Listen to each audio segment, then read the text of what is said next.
and start. There. Keep 2 reins, haunch a little more.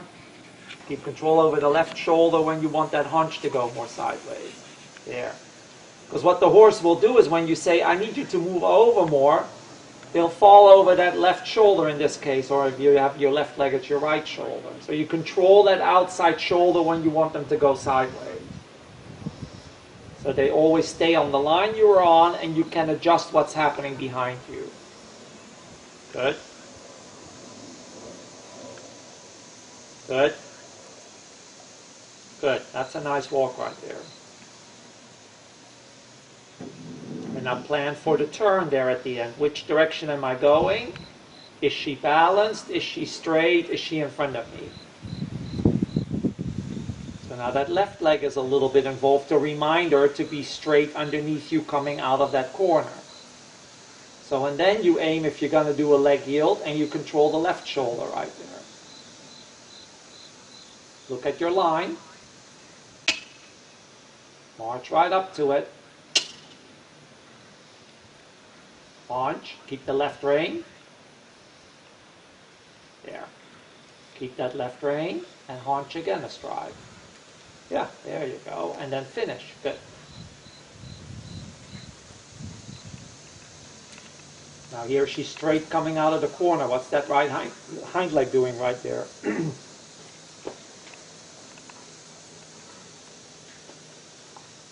Good. Good. Good. Now plan for the turn. Always planning ahead that step, huh?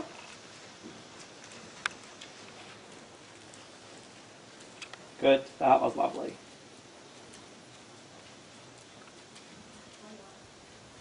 Yeah, keep that right rein in this case. And move her over. Look at your line. Keep that right shoulder under control. Right shoulder, even though you want that haunch to move more sideways. And a little forward in it. Good. Good. Good. And whenever you're ready, you start your trot.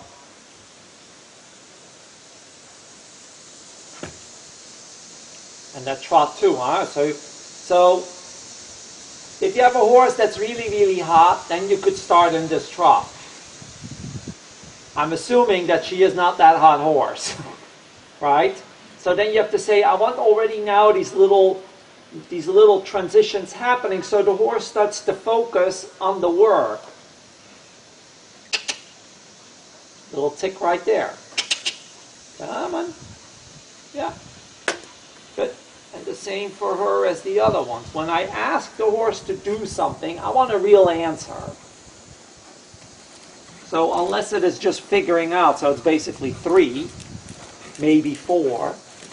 After that, you're saying, okay, if I say move up, I mean really move up. And then if they make a mistake moving up, so they either climb a little bit out of your hand or they lose a little bit, but they really moved up, then you can smooth it out from there. Whereas if you say to them move up or move over or come back, and it's all just a little bit fuzzy and blurry and it's not clearly defined, then it becomes much more difficult to fix things, right? Yeah. Okay. Get it out of the system, girl. Goodness. She's really got it today. Yeah. Good.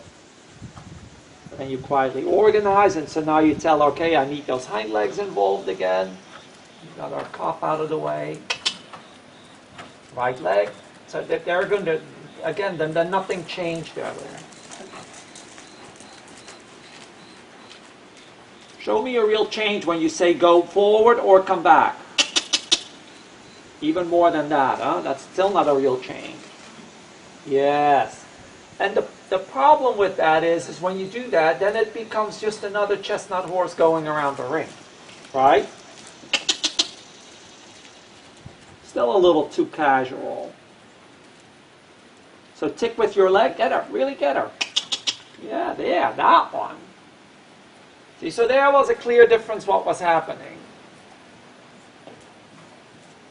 Yes. And here, show me a clear difference. Yes, that was right. So in that warm-up, you get that stuff already out of the way. Because then she really warms up. Huh? Her body gets softer, more over her back, easier in your hand. Hind legs are engaged. Then life becomes less complicated. When everything is a little gray and blurry, the horse gets uninterested. Yeah. Good. A little bit left leg right there. Yeah, that's a nice trot rhythm right there. Good. Yeah. So I'm not in love with that turn. It starts really too soft and then it becomes too sharp, huh? So evenly space that half turn or the circle there. Evenly space it. Keep turning, keep turning, keep turning, keep turning. There is better. And then trot on again a step. Those little reminders in between, huh?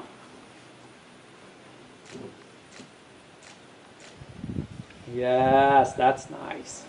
The outside rein with it. Good, good, good. Still that last little piece, huh? Is too much a square and not part of the circle anymore. So especially at training level, right? Where there's basically not much else going on, you want to have those circles really evenly spaced and really, really accurate. And then if you can add a little flair to the gait, that's when you get the 8 for that. If the first part of the circle is a little too soft and then the last part of the circle is a little too sharp, now you have to come up with a horse that moves for a 9 in order to get a decent score for that. Marching. Marching. Yeah, there has to be, yeah, I don't mind that happens. Because there you're actually getting her more in front of you and then you can smooth things out.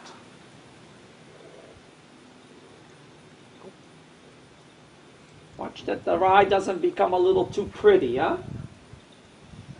So now here, turn. There, and marching. Doesn't matter if she trots, I don't care. March. Yeah, you can always tone it down. Nice, there you go. Now watch the second part of that turn. Keep turning. There you go. So I'm vaulting out? Well, yeah, that last little piece becomes a bit of a square, right? And like I said, then the symmetry of your movement is gone. And it's not a circle anymore. Yeah, now I like it. Right there, I already know it's going to be good.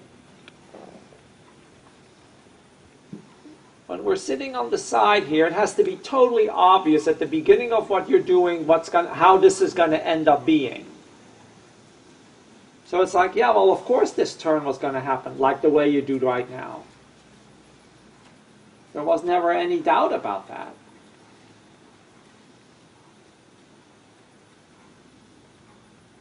And I think most horses like that a lot better too, when you're really clear about what it is you're asking them to do, rather than them ending a little bit up in the twilight zone. Good. So now if I can add a little more flair to the trot in that, yeah, that's your trot. And it really can't be less than that, huh? You have to feel that the horse is taking you somewhere. Without too much effort on your part. And now a little tick forward there, a little reminder coming up to the turn, so that now I just have to think about how straight she is. Good. And a little reminder right there. That's not that was nothing. Because then you come out of the corner and yeah, we're sitting here, we're yawning almost. And it's not like you have to be so physical about it. It's a lot of this stuff is a lot more mental than it is physical. Like now, you have to tell her right now, you need to be in front of me. And yeah. So that hind leg could still be a little quicker than that, a little prettier than that. Yeah, like that. There we go. Now we're starting to pay attention to this horse. And so now a little reminder, huh? Like here, hind legs, come. Use those corners a little bit. Where the fence, the wall is a little bit there, it is such a great opportunity to remind the horse to speed up its hind leg. Here, speed up the hind leg a little bit. Yes, because it can't get flat or strong or too quick. It's already boxed in a little bit. It is such a great tool, this wall, that I really want you to take advantage of it. So right here, box her in a little bit up against the wall, and now engage that hind leg. Really mean it with that hind leg. Yes, like that. So you look up to the wall even though it's a soft turn, and now you engage that hind leg right now. Really mean it with your leg. There we go. Good, good, good. And there you mean it with your leg. Really mean it. Good girl. There she looks beautiful. Yeah. Keep turning there. Super. And now set her up for the next turn and engage her. Really mean it when you touch her with that leg. There. So that the tempo behind the saddle is just a little crisper. Yeah. Good. And now, yeah. Good. And look for the turn. Make it sure it's round. And now engage her. Right there is your opportunity. Right there. Don't miss it. Yes. Yeah, now play that right rein. Now you're having a horse that you can start to mold in a shape and balance and do something with. Good.